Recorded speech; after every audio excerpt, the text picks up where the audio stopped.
Puji hormat syukur hanya bagi Yesus memberi piala surga. Shalom, Philadelphia, kasih persaudaraan. Haleluya, keluarga Sion, juga pemirsa yang ada di rumah, dimanapun juga berada, di luar Surabaya atau juga di luar pulau yang menyaksikan ibadah saat ini. Memang saya tidak tahu, tapi Allah Maha tahu. Yang penting bagaimana hati kita mempersiapkan diri. Memang kita saat ini secara fisik berjauhan ya, jauh di mata tapi dekat di hati ya. Dan kita bersyukur bahwa di tengah pandemi saat ini masih diberi kesempatan oleh Tuhan Yesus untuk beribadah. Meskipun saat ini ibadah kita live streaming.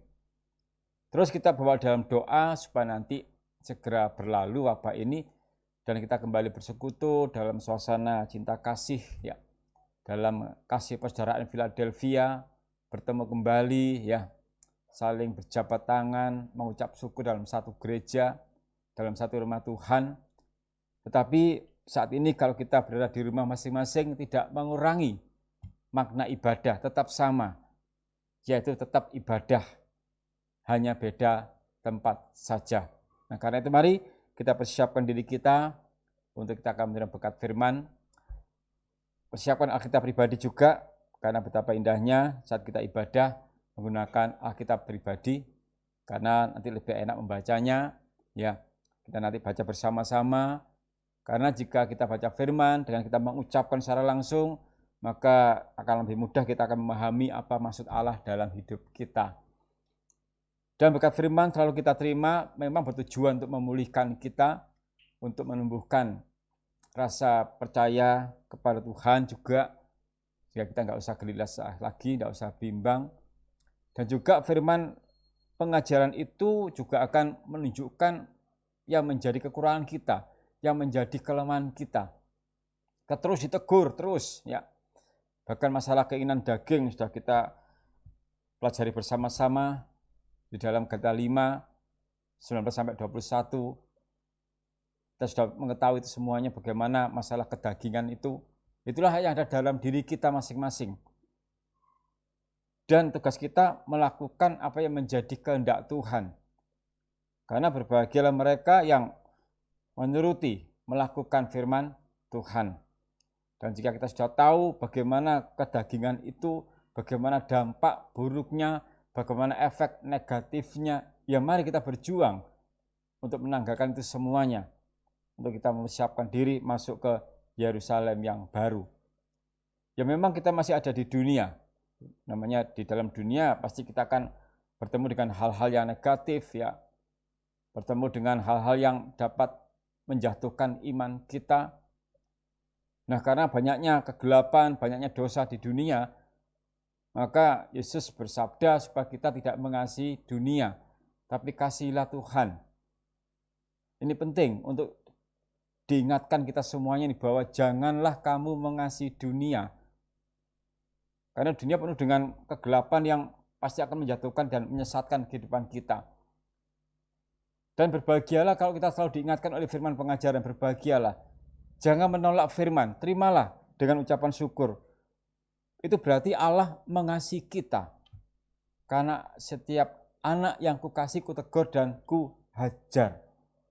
Karena itu relakanlah hatimu dan bertobatlah. Janganlah kita mengasihi dunia, itu firman Allah. Kita baca dulu dalam 1 Yohanes pasal 2, ayat 15 sampai 16. Bisa juga sampai ayat 17, ya kita baca bersama-sama. Ya. Disiapkan Alkitab pribadinya. 1 Yohanes 2 ayat 15 sampai 17 kita baca dengan pelan-pelan sambil kita memahami kata demi kata dalam ayat ini. 1, 2, 3. Janganlah kamu mengasihi dunia dan apa yang ada di dalamnya. Jikalau orang mengasihi dunia, maka kasih akan Bapa tidak ada di dalam orang itu. Sebab semua yang ada di dalam dunia, yaitu keinginan daging dan keinginan mata, serta keangkuhan hidup, bukanlah berasal dari Bapa, melainkan dari dunia. Dan dunia ini sedang lenyap dengan keinginannya, tetapi orang yang melakukan kehendak Allah tetap hidup selama-lamanya. Amin. Di ayat 15 kita diperingatkan tidak boleh mengasihi dunia. Dan di ayat 16 dijelaskan mengapa kok tidak boleh mengasihi dunia, karena dalam dunia itu ada keinginan daging, kemudian ada keinginan mata, serta keangkuhan hidup, kesombongan, tinggi hati. Dan kalau kita terjebak dalam 3 poin ini, kedagingan, keinginan mata, dan kesombongan, keangkuhan hidup, maka kita lenyap. Sebab di ayat 17 dijelaskan, dan dunia ini sedang lenyap dengan keinginannya. Jadi kalau hidup kita terjebak di dalam ketiga poin ini, maka kita juga ikut lenyap bersama dunia. Kita binasa. Jadi ayat 15, 16, 17 itu satu kesatuan, nggak bisa dipisahkan. 15 merupakan perintah, 16 mengapa diperintahkan, 17 akibatnya apa. Semua tergantung kepada kita. Hidup itu pilihan, terserah kita. Mau masuk Yerusalem yang baru, ya jangan ikut keinginan dunia. Supaya kasih Bapa tidak hilang.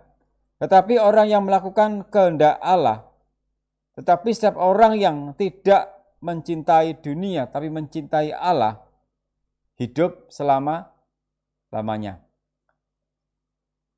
Hidup itu pilihan. Saya kembalikan kepada keluarga Sion. Jika firman pengajaran sudah jelas menasihati kita supaya tidak mengasihi dunia, tapi kalau toh kita masih mengasihi dunia dengan segala keinginannya, maka terimalah akibatnya. Lenyap bersama dunia, dan dunia ini sedang lenyap dengan keinginannya. Dan juga lebih luas lagi, mengapa tidak boleh mengasihi dunia? Ya karena dunia itu dalam tanda kutip bagi kita berarti sesuatu hal yang bisa menjauhkan dari kasih Tuhan. Sesuatu hal yang bisa menyenangkan kedagingan kita.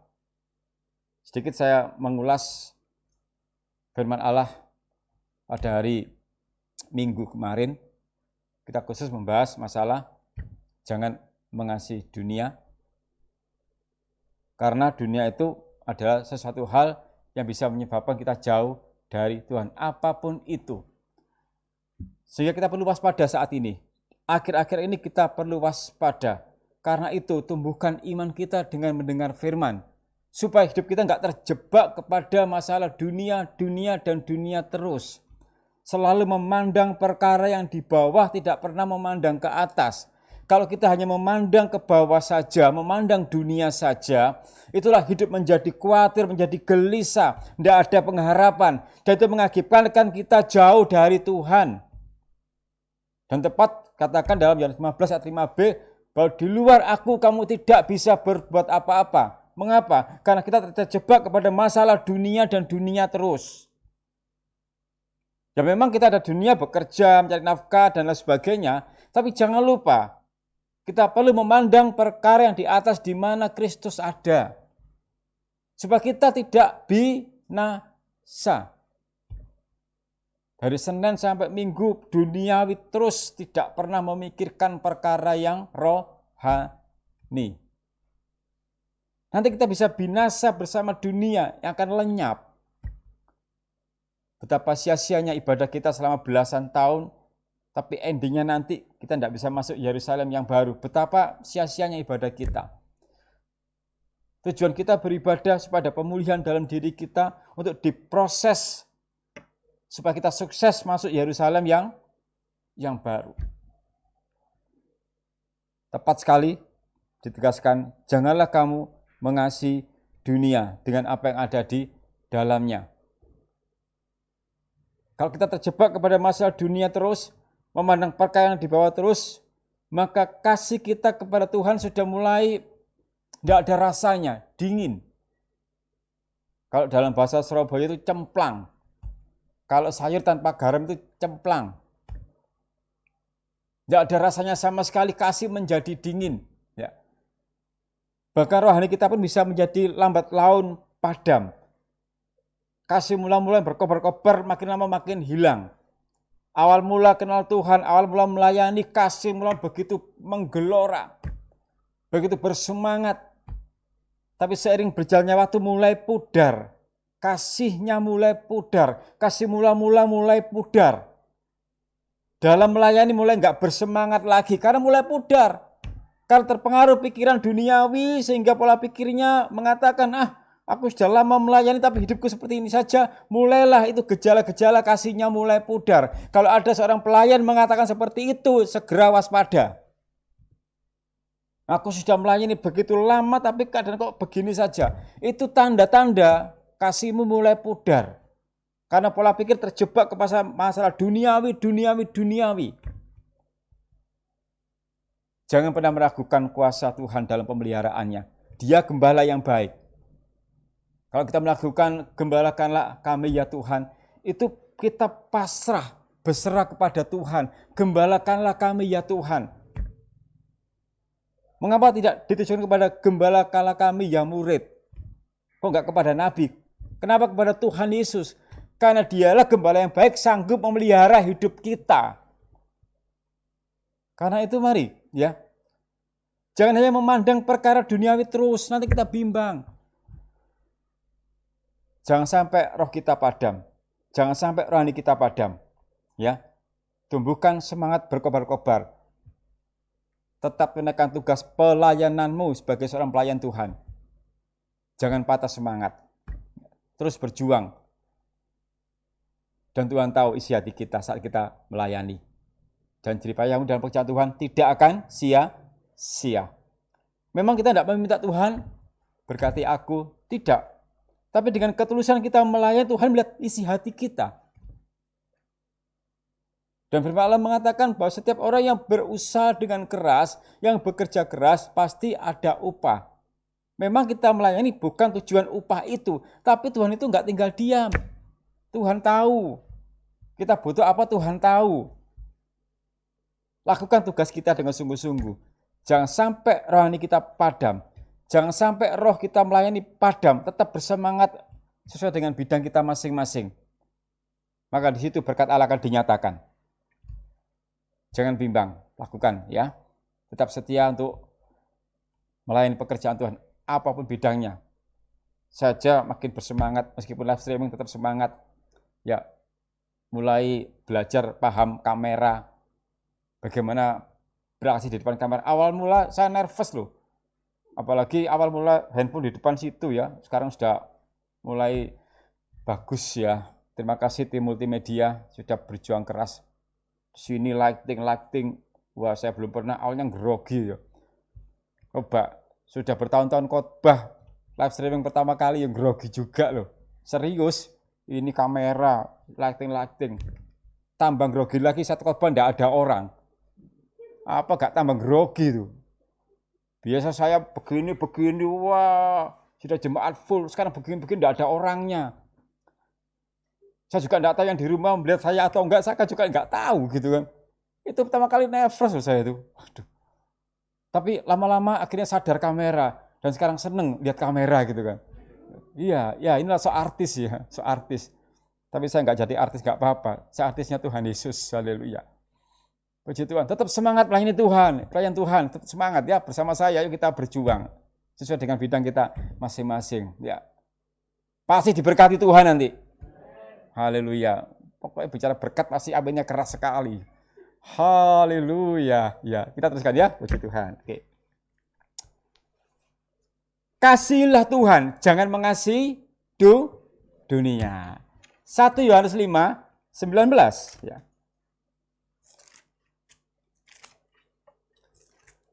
Ya memang kan kita hidup supaya diberkati Tuhan. Bagaimana caranya? Ya itu tadi. Mari kita setia dalam pekerjaan Tuhan. Pasti diberkati, jangan khawatir ya. Tuhan gembala yang baik, luar biasa. 1 Yohanes 5 ayat 19 ya. Kita baca ya, disiapkan dulu ya. 1 Yohanes 5 ayat yang ke-19 ya. 1, 2, 3. Kita tahu bahwa kita berasal dari Allah dan seluruh dunia berada di bawah kuasa si jahat. Inilah jawabannya mengapa tidak boleh mengasihi dunia. Disampaikan ketiga poin tadi, masalah keinginan daging, mata, dan keangkuhan hidup. Karena ketiga poin itu merupakan hasil dari si jahat. Kedagingan ya si jahat. Keinginan mata, kalau nggak dikendalikan ya juga si jahat. Apalagi keangkuhan hidup juga si jahat juga. Karena itu marilah kita waspada ya, selalu waspada apalagi di akhir zaman ini. Harus kita cermati ketiga poin ini sebagai parameter kita, sebagai tolak ukur kita. Masalah keinginan daging kita, keinginan mata, keangkuhan hidup. Karena ini ada dalam kehidupan manusia. Sehingga perlunya berkat firman pengajaran kita terima itu untuk menyadarkan kita bahwa ketiga hal ini ada dalam hidup kita. Nah, bagaimana melawannya? Dengan firman Tuhan. Hanya dengan firman pengajaran kita bisa melawan masalah keinginan daging, keinginan mata, dan keangkuhan hidup. Ini semua ada dalam kehidupan kita. Semua ada. Sebab itu bersyukurlah kalau kita selalu menerima berkat firman ini, kita diingatkan, dan kalau diingatkan jangan tersinggung.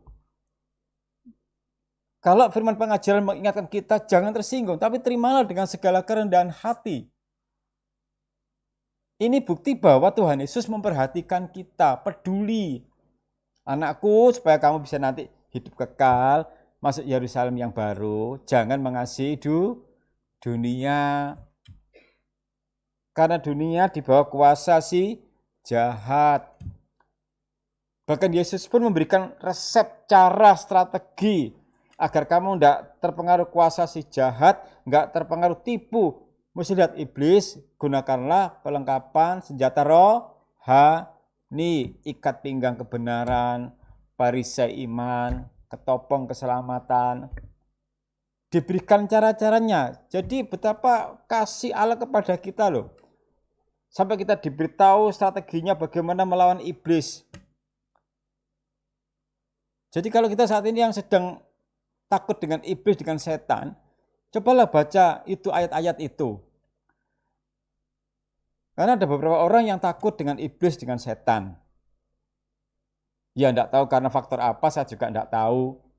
Padahal sudah dijelaskan, lawan iblis gitu, maka akanlah lari. Kalau enggak dilawan, kita yang lari gitu loh. Bisa dipahami? Lawanlah iblis supaya dia lari. Kalau enggak dilawan, kita yang lari. Iblis yang kejar kita gitu loh. Kejar-kejaran kayak di pantai sinetron gitu loh. Itu FTV ya, itu di pantai ya. Kejar-kejaran itu. Karena masih ada anak-anak Tuhan yang takut dengan iblis. Jangan takut ya. Gunakan ini perisai iman itu ya.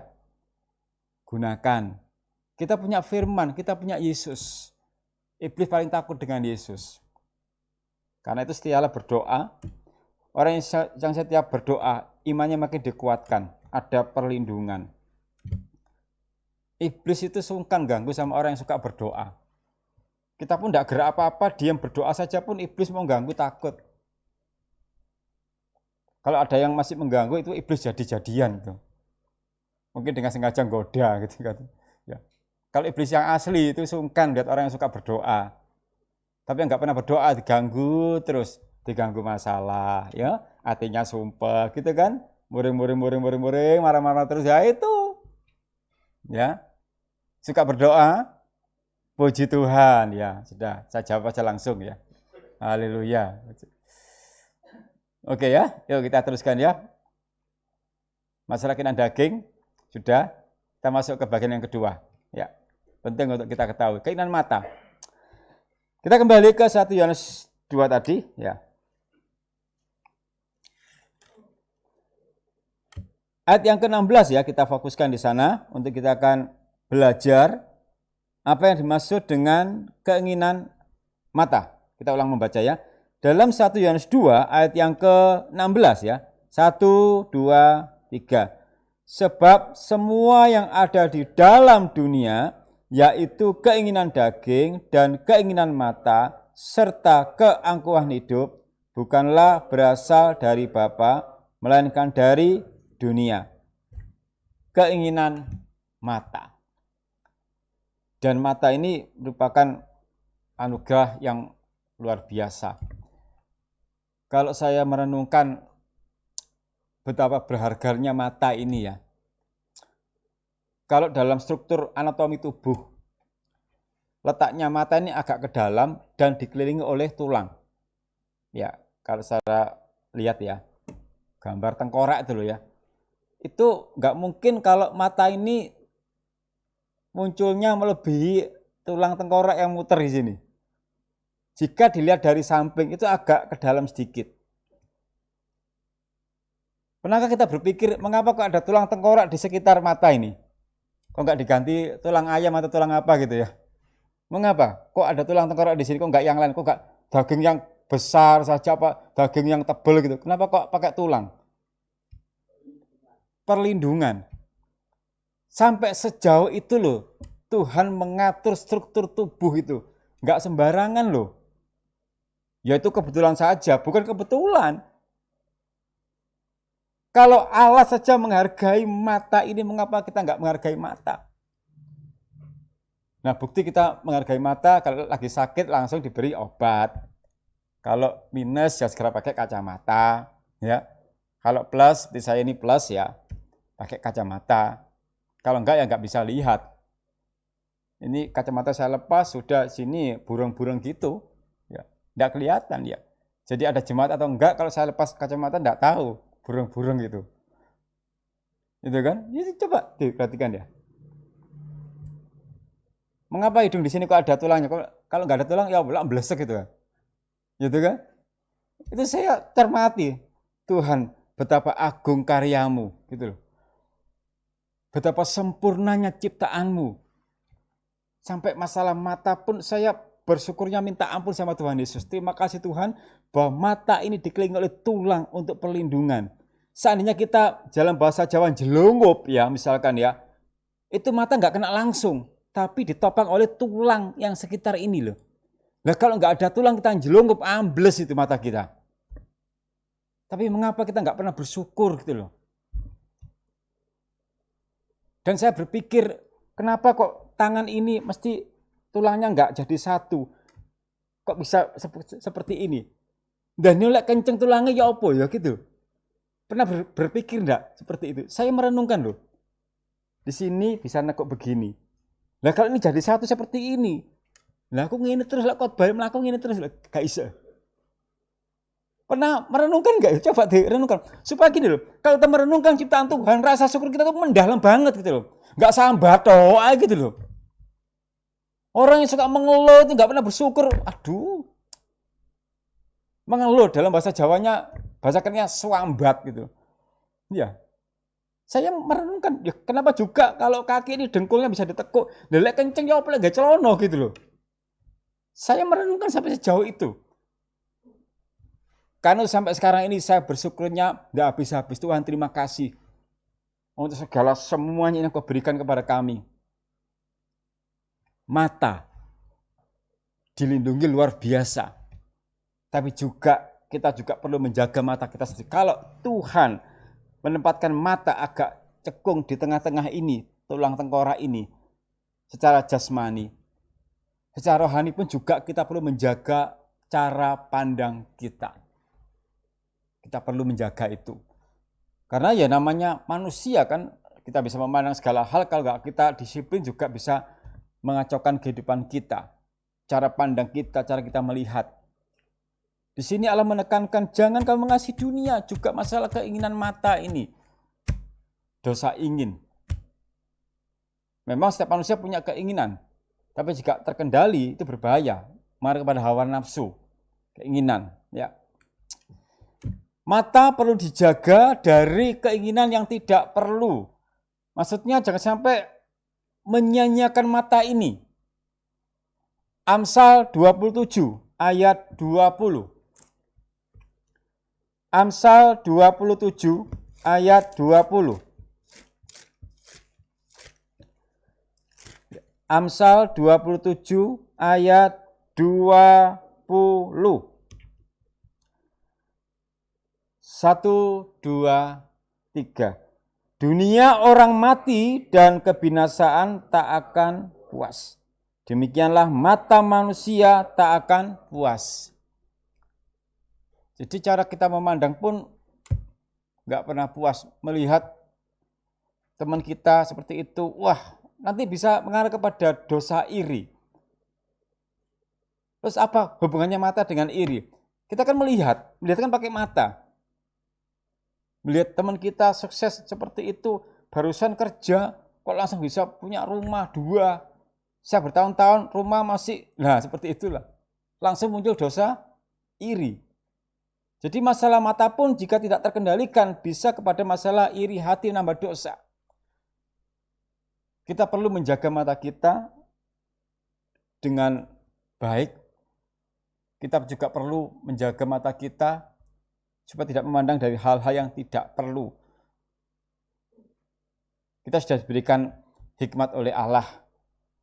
Jika kurang hikmat, mintalah dalam Yakobus 1 ayat 5, supaya kita bisa menggunakan mata kita dengan baik, supaya tidak terjebak ke masalah ini ya, mata manusia tak akan puas. Ya, ini.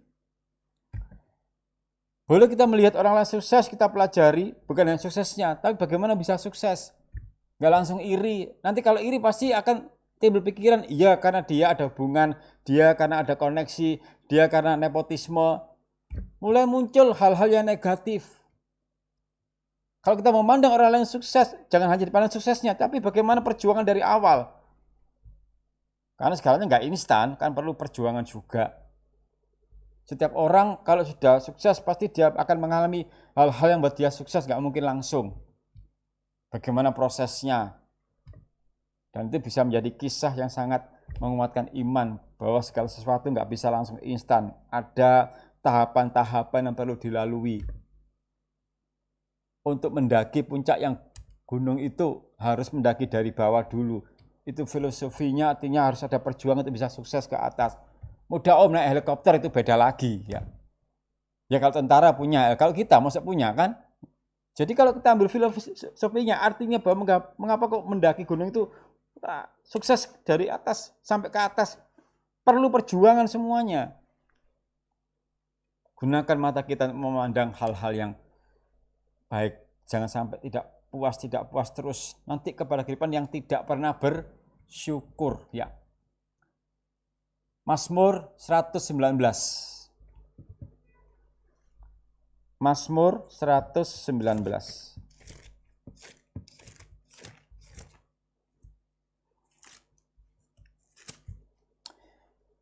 Ayat 37 ya. Mazmur 119 ayat 37 ya. Kita baca bersama-sama ya. 1, 2, 3. Lalukanlah mataku daripada melihat hal yang hampa. Hidupkanlah aku dengan jalan-jalan yang kau tunjukkan. Keinginan mata jika tidak terkendali, maka bisa meracuni diri kita, meracuni hati kita. Setiap cara pandang kita kepada sesuatu, jika hanya masalah kehampaan saja, tiada berguna, hanya menimbulkan rasa iri dan tidak pernah bersyukur, itu bisa meracuni hati kita. Mari kita gunakan mata kita dengan baik. Ya, kita pandang Yesus, kita pandang kebaikan, jangan memandang yang bersifatnya hampa. Lalukanlah mataku daripada melihat hal yang hampa. Sampai masalah mata saja ini ada permohonan, ada doa. Jadi kita berdoa bukan hanya masalah minta berkat, minta sukses. Masalah menjaga mata pun kita perlu. Kita perlu berdoa kepada Tuhan. Tuhan, jagalah mataku juga. Memang kita juga menjaga, tapi juga perlu tuntunan Tuhan. Ini kan doa kan? Ini doa. Lalukanlah mataku daripada melihat hal yang hampa. Supaya nanti kita dalam melihat itu enggak sembarangan. Artinya apa? Kita butuh Tuhan dari setiap aspek hidup kita butuh Tuhan. Bahkan cara kita melihat pun butuh pertolongan Tuhan. Kita manusia kalau enggak ditolong Tuhan, nanti arahnya selalu kepada hal-hal yang tidak baik. Dan iblis akan selalu mengganggu kita setiap hari. Dia berkeliling, bahkan singa yang mengaum-ngaum setiap hari mencari mangsa. Gunakan perlengkapan senjata Allah. Gunakan perisai iman agar kamu gak jatuh kepada tipu muslihat iblis. Dan iblis sangat pintar untuk membohongi, menipu kita dengan berbagai macam hal-hal yang membuat mata kita wow. Pada itu menyesatkan. Lalukanlah mataku daripada melihat hal yang hampa. Silakan direnungkan. Ya, direnungkan. Pakailah mata kita melihat hal-hal yang baik, jangan yang tidak baik. Melihat hal yang hampa, dan nanti kepada yang hal-hal yang membuat kita tidak pernah puas, tidak pernah bersyukur. Ya. Kadang kita selalu melihat orang lain, tidak pernah melihat ke bawah, sehingga tidak pernah puas, tidak pernah bersyukur. Padahal di bawah kita masih banyak orang yang begitu menderita. Kita bisa makan tiap hari, bersyukurlah. Jangan penuh dengan omelan demi omelan. Lihatlah di bawah kita masih banyak orang mau makan aja susah. Di tengah saat ini juga, cobalah mata kita melihat juga ke bawah. Di bawah kita masih banyak orang-orang yang bekerja pun sulit. Mencari nafkah juga sulit. Di tengah wabah seperti saat ini kita diperingatkan, jaga mata kita. Ya, supaya ada ucapan syukur. Nanti kita melihat yang atas saja nggak pernah puas nanti. Coba lihat. Di bawah kita masih banyak orang-orang. Makan aja susah loh. Apalagi ditambah juga masalah lagi tren kuota ini. Banyak orang tua kebingungan masalah kuota anaknya. Penghasilannya nggak menentu, dipotong sana sini. Harus beli kuota internet tuh anaknya belajar daring secara online. Semuanya kebingungan. Dan kalau kita saat ini, putra-putri kita bisa mengikuti online dengan baik, bersyukurlah. Jangan mengomel terus. Dan juga untuk anak-anak putra-putri juga, jika bisa mengikuti pelajaran dengan online, bersyukurlah untuk anak-anak juga. Termasuk anak-anak saya juga, bersyukurlah. Bisa belajar online. Jangan mengomel terus. Ya. Tapi anak saya tidak pernah mengomel. Setahu saya. Tidak tahu kalau saya tidak tahu. Ya. Tiap pagi anak saya yang kembar itu di sini. Wah, ya di sini. Depan sini Ivan, sini Farhan. Dengan seragam lengkap online. Ya, dari pagi sampai siang. Pakai Zoom ya, pakai Zoom. Wah. Bersyukurlah. Karena di bawah kita masih banyak orang kebingungan. Saya sering dapat WA ya. Masalah pengumpulan tugas, Pak, minta maaf. Saya kumpulkan malam, Pak ya. Oh iya, karena paketannya habis. Nunggu ayah pulang kerja. Padahal kan untuk tugas kan pasti ada waktunya, batasnya. Tapi kalau gitu, masa saya paksa? Oh enggak bisa, enggak. Ya sudah, enggak apa-apa. Kadang besok dikumpulkan. Iya Pak, soalnya paketannya habis. Jujur saya ini terenyuh gitu loh. Mau mengumpulkan tugas pun nunggu paketan. Gak tahu paket apa, gak tahu ya saya. Gak tahu paket ABC, saya gak tahu, pokoknya paketan gitu aja. Terenyuh kan gitu loh. Dan saya membayangkan Tuhan, terima kasih kalau anak-anak saya tidak kebingungan masalah kuota. Malah rebutan kuota gitu. Bersyukurlah gitu. Gunakan mata memandang juga yang ke bawah gitu. Supaya melihat Tuhan, aku bersyukur. Jadi masalah mata pun bisa membuat kita bersyukur atau tidak. Puas atau tidak. Iri hati atau tidak. Gunakan dengan sebaik-baiknya mata kita. Ya. Puji Tuhan. Mata memiliki peran yang sangat penting, jelas. Jelas itu. Kita baca seperti yang dikatakan Yesus ya. Dalam Matius 6 Mari kita lihat apa yang dikatakan Yesus. Betapa pentingnya mata itu. Ya.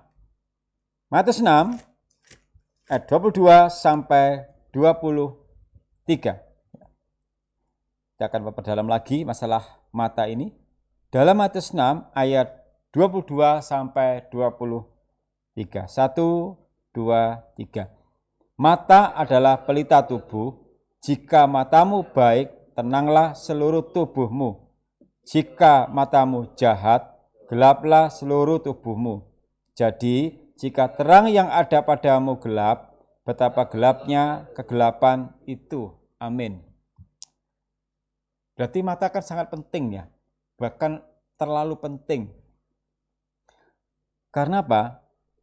Dikatakan di sini, mata adalah pelita tubuh. Jika matamu baik, teranglah seluruh tubuhmu. Berarti masalah mata pun, cara pandang pun bisa berpengaruh kepada kehidupan kita. Kalau mata kita baik, menjadi pelita, maka seluruh hidup kita menjadi terang, bersinar, ada kemuliaan. Tapi jika mata kita jahat, cara pandang kita jahat, maka hidup kita mengalami kegelapan. Artinya apa? Setiap orang yang tidak bisa menggunakan mata dengan baik, maka dampaknya kepada kehidupannya. Jika mata kita memandang yang baik, maka hidup kita juga menjadi baik. Tapi kalau cara pandang kita salah, cara menggunakan mata kita salah, maka dampaknya juga kepada kehidupan kita juga mengalami kegelapan. Ini Yesus bersabda, berfirman, kita diingatkan kembali betapa pentingnya masalah mata itu. Dan mata katakan pelita tubuh. Jadi terang atau gelapnya hidup kita tergantung cara pandang kita. Kalau cara pandang kita positif, hidup positif. Cara pandang negatif, hidup negatif, mengalami kegelapan. Setiap orang dalam secara jasmani saja ya, dalam dunia bisnis, kalau cara pandangnya negatif terus, dia nggak akan sukses loh. Orang jasmani pun ya, orang jasmani dalam usaha, dalam bisnis, kalau cara pandangnya negatif terus, dia susah untuk sukses. Tapi kalau cara pandangnya positif, meskipun dia dalam ujian hidupnya, betapa susahnya untuk bisnis usaha, tetap dia bisa maju, karena cara pandangnya positif. Diri kita tergantung cara pandang kita. Bagaimana keadaan hidup kita tergantung cara pandang kita. Dan setiap orang yang punya pandangan positif, hidupnya terarah selalu pada hal-hal yang baik, hal-hal yang positif. Demikian pentingnya masalah mata ini. Sampai Allah berfirman, Yesus berfirman, mata itu pelita tubuh. Jaga mata kita, keluarga Sion. Juga pemirsa yang ada di rumah, dimanapun Anda berada.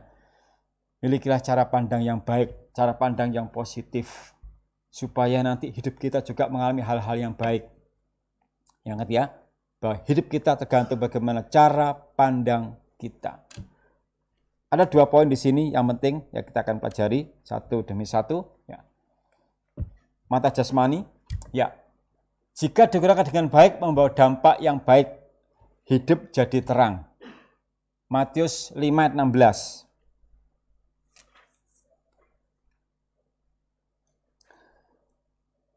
Matius 5 ayat 16 ya. 1, 2, 3. Demikianlah hendaknya terangmu bercahaya di depan orang, supaya mereka melihat perbuatanmu yang baik dan memuliakan Bapamu yang di surga. Ya. Hendaklah terangmu bercahaya. Mata jasmani kita kalau digunakan dengan baik, bisa membawa dampak yang baik dalam kehidupan kita, dan hidup kita bisa menjadi terang, bisa menjadi berkat.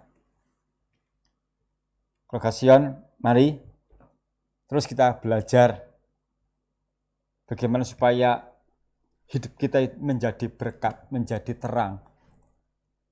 Bisa dimulai dari cara pandang kita. Mata jasmani kita gunakan dengan baik. Jangan memandang yang hampa, ya, yang bisa menyebabkan tidak pernah puas. Haleluya.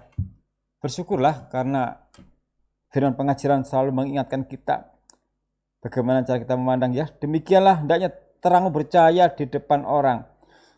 Kalau cara pandang kita baik, cara hidup kita baik, maka mereka bisa melihat perbuatanmu yang baik. Kalau orang cara pandangnya baik, maka dapat saya pastikan sikap hidupnya juga baik. Tapi kalau pandangannya negatif terus, maka hidupnya juga negatif.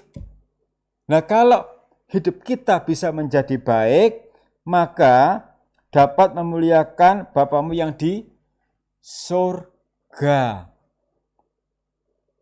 Hidup kita yang baik itu karena cara pandang kita yang baik.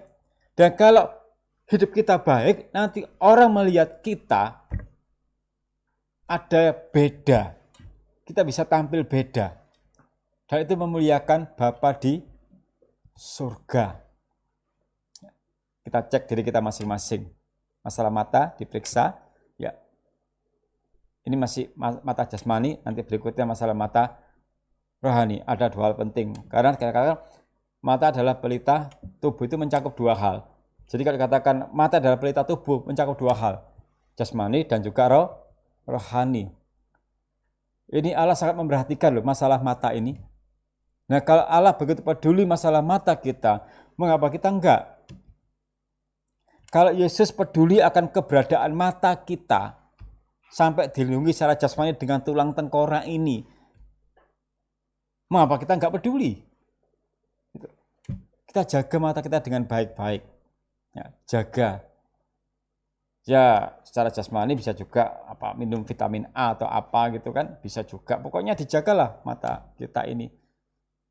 Bahkan diberi teori kalau kelilipan ya bahasa Jawanya ya. Jangan diucek-ucek ya. Bisa pakai apa gitu, pakai obat atau air untuk menghilangkan itu.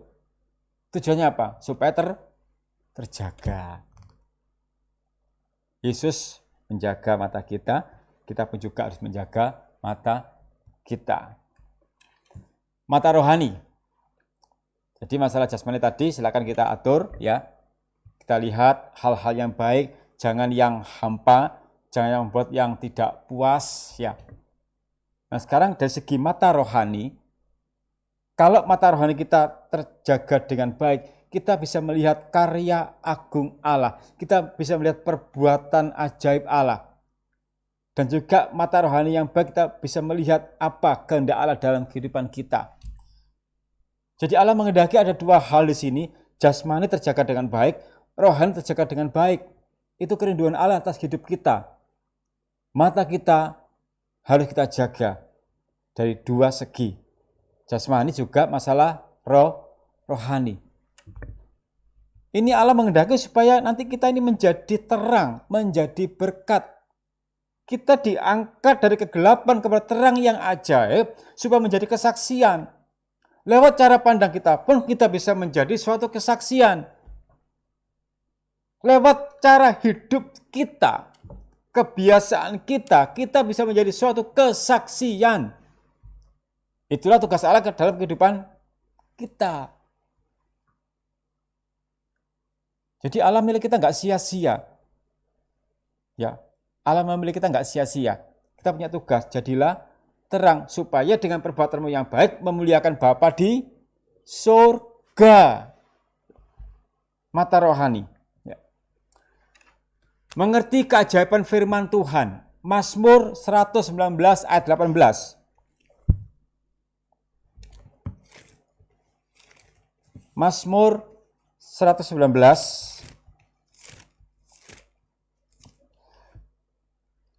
ayat 18 ya. Kita jaga mata kita secara jasmani juga rohani. 1, 2, 3. Singkapkanlah mataku supaya aku memandang keajaiban-keajaiban dari mengerti keajaiban firman Allah. Mata rohani yang terbuka, mata rohani yang baik. Dia bisa melihat karya agung Allah, keajaiban firman pengajaran, dia bisa melihat. Tapi kalau mata rohaninya jelek, dia tidak bisa melihat karya agung Allah. bahwa firman itu menghidupkan kita. Manusia hidup bukan hanya dari roti saja, tapi dari setiap perkataan yang ku sampaikan, dari setiap firman. Nah, kalau mata rohani kita nggak baik, kita nggak akan bisa melihat betapa karya agung Allah melalui firman pengajaran. Jadi pentingnya mata rohani dijaga dengan baik agar kita tahu keajaiban firman Tuhan itu bagaimana. Ini tugas kita, keluarga Sion, juga pemirsa yang ada di rumah. Jaga mata rohani kita dengan baik. Kalau kita bisa menjaga dengan baik, saya jamin hidup kita penuh dengan ucapan syukur. Mengapa? Kita tahu bahwa firman pengajaran membawa berkat dan mujizat.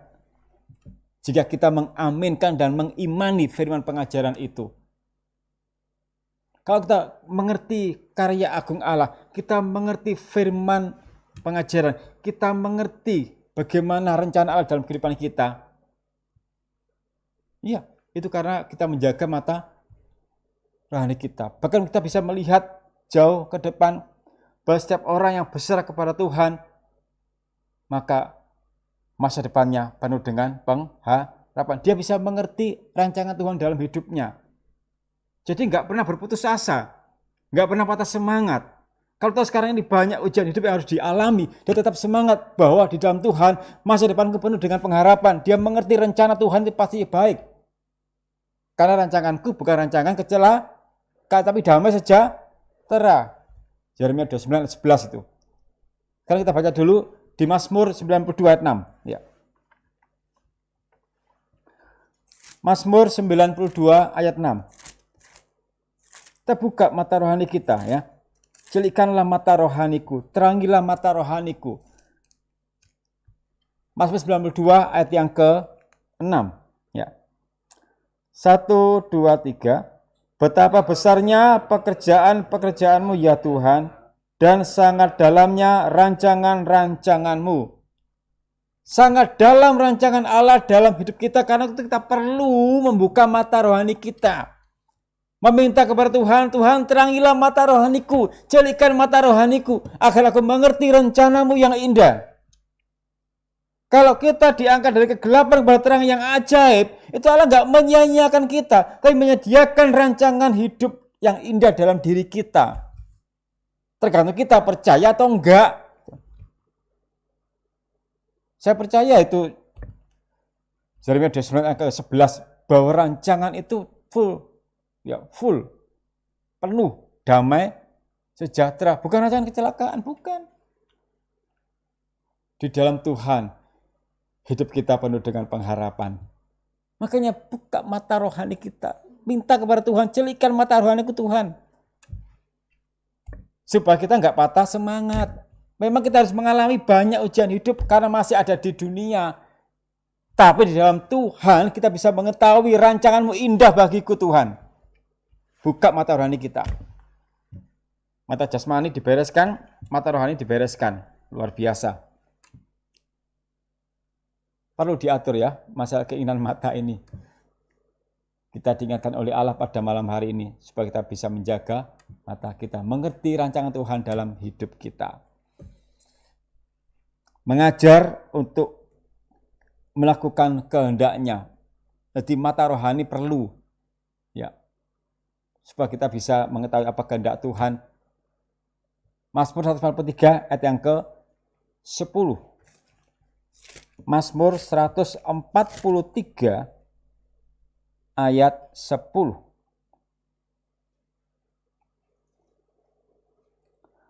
1, 2, 3. Ajarlah aku melakukan kehendakmu, sebab engkaulah Allahku.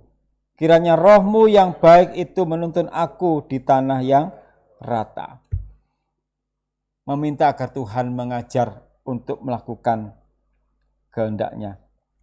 Kalau mata rohani kita enggak baik, kita enggak akan pernah berdoa, Tuhan ajarlah aku enggak. Tuhan aku bosan dengan firman-Mu itu. Itu mata rohani yang enggak baik itu. Kalau mata rohani yang terbuka, makanya celikkan mata rohaniku Tuhan. Terangilah mata rohaniku Tuhan, agar aku mengerti karya agungmu, agar aku mengerti rencanamu dalam hidupku. Bukalah Tuhan. terangilah mata rohaniku. Agar kita nggak terjebak kepada masalah duniawi yang bisa menyesatkan, membuat kita hilang pengharapan. Tapi jika terbuka mata rohani kita, kita hidup di dalam pengharapan dalam Yesus. Tetap semangat hidup kita. Ujian boleh ada, tapi tetap semangat. Kenapa? Di dalam kelemahanku lah kuasamu menjadi sempurna. Paulus mengakui dia bisa kuat karena Tuhan, karena Yesus. Paulus mengakui itu. Dia mengakui bahwa kalau dia bisa bertahan, itu karena kuasa Tuhan. Mata rohaninya terbuka. Dan mata rohani yang terbuka itu hidupnya hormat akan Tuhan, takut akan Tuhan. Mazmur 86 ayat 11. Ya. Mazmur 86 ayat 11.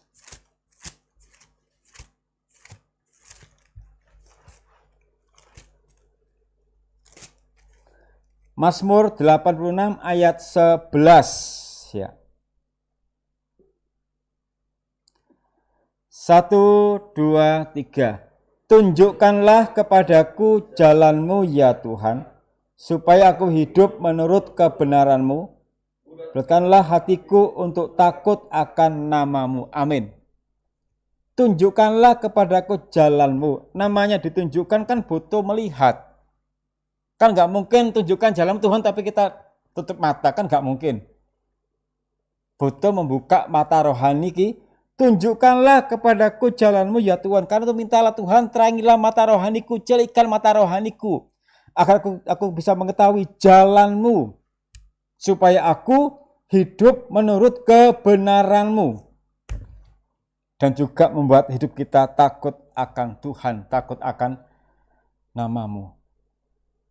Sangat penting untuk kita membuka mata rohani kita. Dan untuk bisa membuka mata rohani dengan baik, perlu berdoa. Lalukanlah ya Tuhan, dari aku melihat hal-hal yang hampa. Perlu berdoa juga loh. Masa kita memandang pun perlu berdoa. Tuhan tuntun aku. Bukakan mata rohani ke Tuhan agar bisa melihat karyamu yang agung. Supaya hidup kita nggak penuh dengan keluhan demi keluhan. Orang yang tidak pernah bersyukur itu mata rohaninya tertutup. Ya, saya ulangi lagi. Orang yang tidak pernah bersyukur hanya mengeluh saja, itu mata rohaninya tertutup, buta rohaninya. Tapi jika terbuka mata rohaninya, hidupnya penuh dengan ucapan syukur. Karena dia bisa melihat karya agung Allah. Bahkan dia bisa percaya bahwa masa depanku penuh dengan pengharapan. Kenapa? Mata rohaninya terbuka. Tapi kalau tertutup, ya sudah. Hidupnya menyesal. Hidup lu menyesal. Dia menyesal untuk hidup. Nggak ada semangat. Ya, hidup menyesal. Nggak ada semangat. Hidupnya loyo. Nggak ada sumringah. Apa? Kayak goncang sama sekali gitu ya. Makanya minta kepada Tuhan, bukalah mata rohaniku Tuhan. Di dalam Tuhan, hidup kita penuh dengan pengharapan. Ya, damai, sejahtera. Oh haleluya. Ya. Ini penting ya. Betapa indahnya kalau penglihatan jasmani itu baik dan juga yang rohani juga baik. Jadi Allah menekankan supaya kita punya dua hal yang penting ini. Bahwa mata jasmani baik, rohani juga baik. Jangan timpang. Jasmani oke, rohani enggak bisa.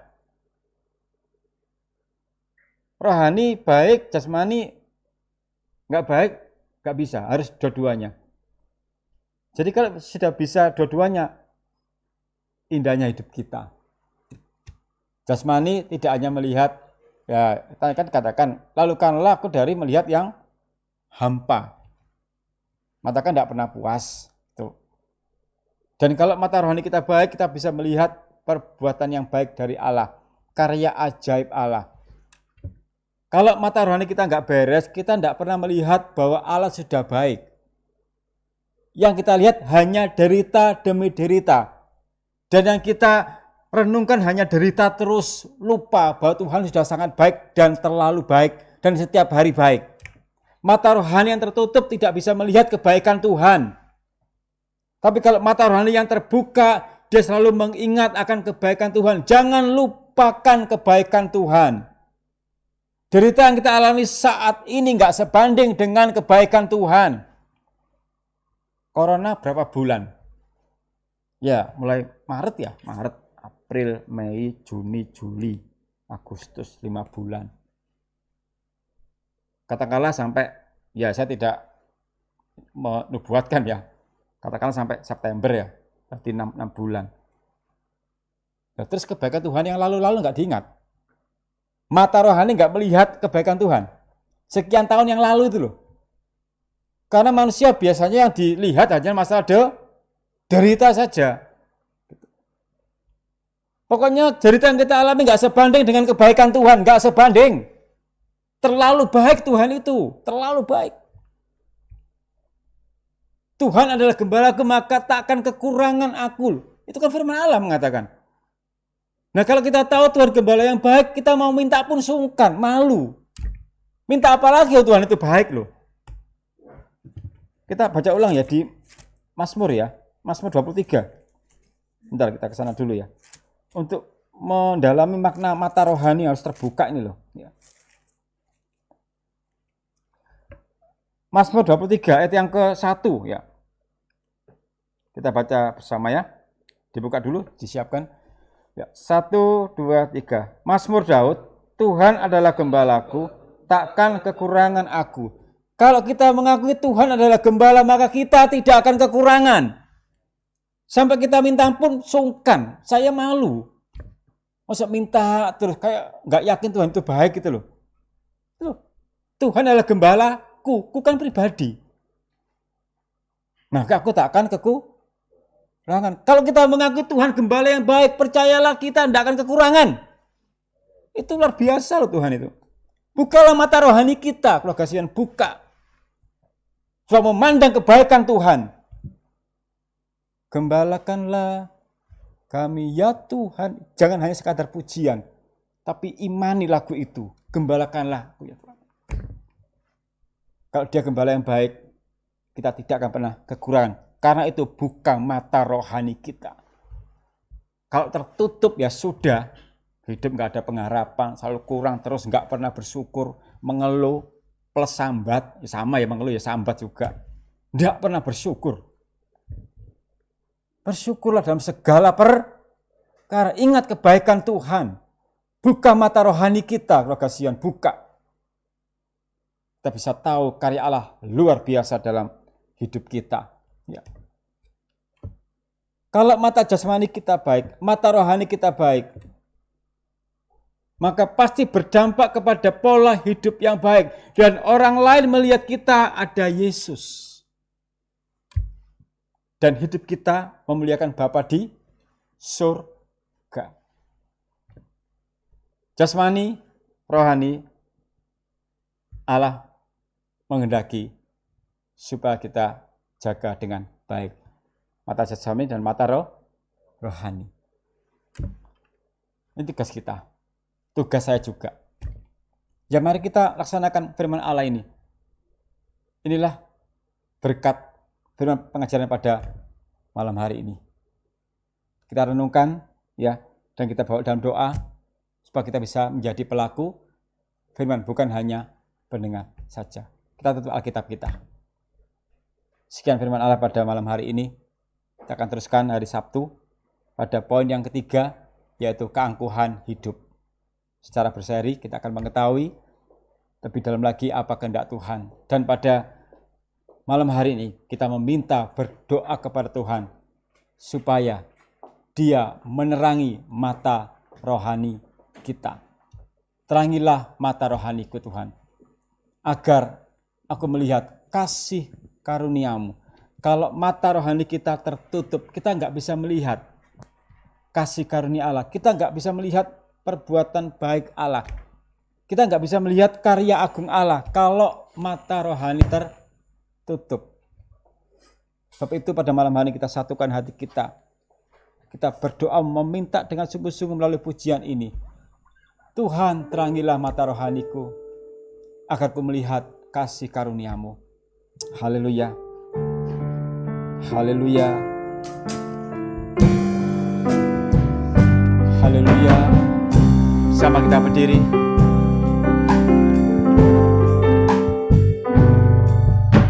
Tuhan, terangilah mata rohaniku, agar ku melihat kasih karunia-Mu. Bapa, jadikanku anak-anak Allah, sucikanlah daku dengan firman-Mu. Tuhan, terangilah mata rohaniku, agar ku melihat kasih karunia-Mu.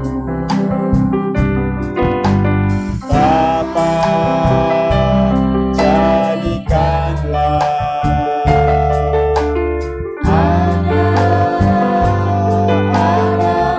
Allah, sucikanlah daku dengan firman-Mu. Gembalakan daku, pimpinlah hidupku dengan rahmat balas, kuatkanku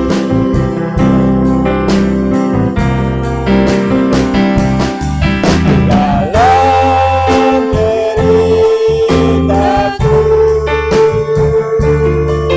naikkan doaku. Yesus mempelaiku, penolongku.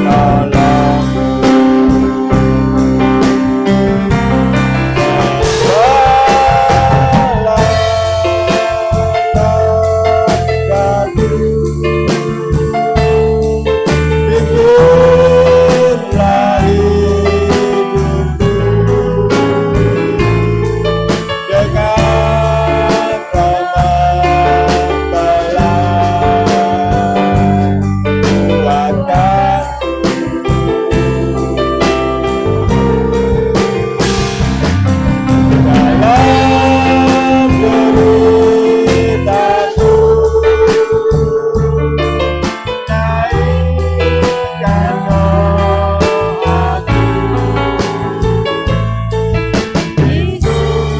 dalam deritaku, naikkan doaku.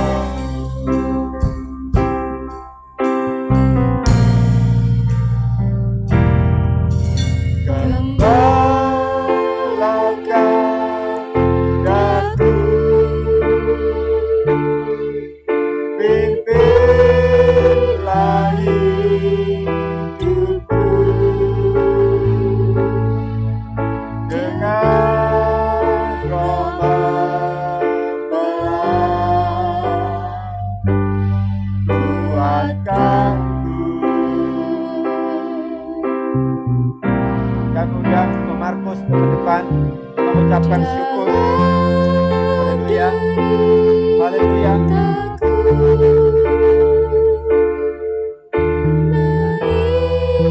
Naikkan doa.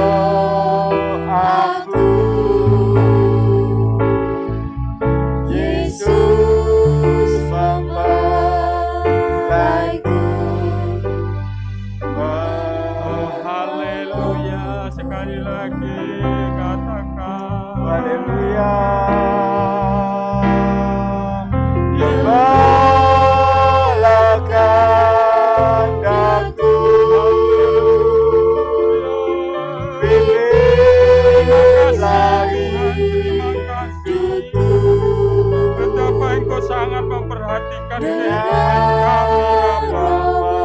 Keluarga Sion yang kecil ini Tuhan, kuatkan dengan kuat kuasa firman pengajaran-Mu ya Bapa.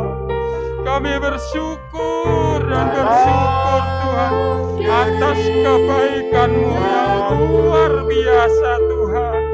Engkau telah memberikan kesempatan kehidupan kami ya Bapa, untuk merubah segala kehidupan kami yang tidak berkenan di hadirat-Mu ya Bapa, supaya kami kuat menghadapi dunia ini ya Bapa, baik keinginan daging, keinginan mata maupun keangkuhan hidup kami Tuhan.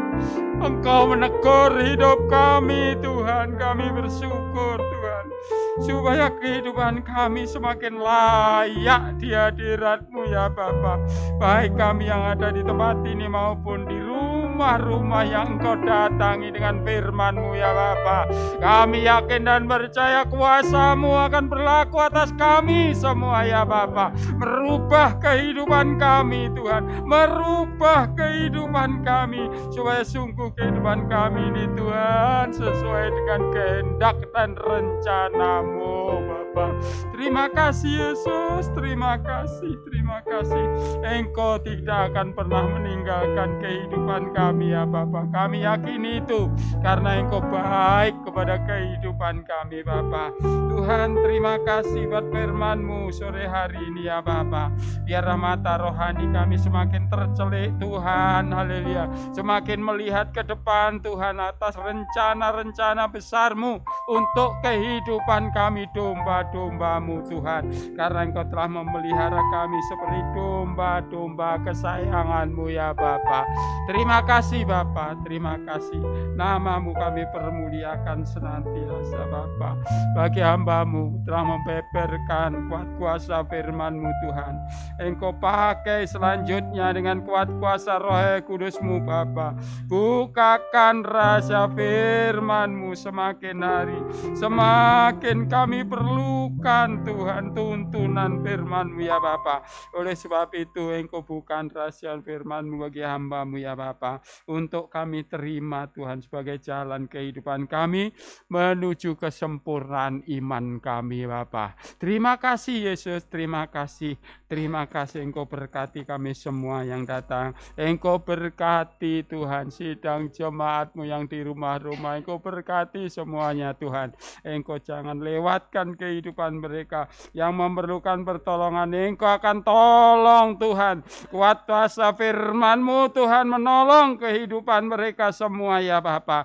Askal mereka yakin dan percaya ya Bapa. Terima kasih Yesus, terima kasih Tuhan, terima kasih. Inilah doa, ucapan syukur kami pada sore hari ya Bapa.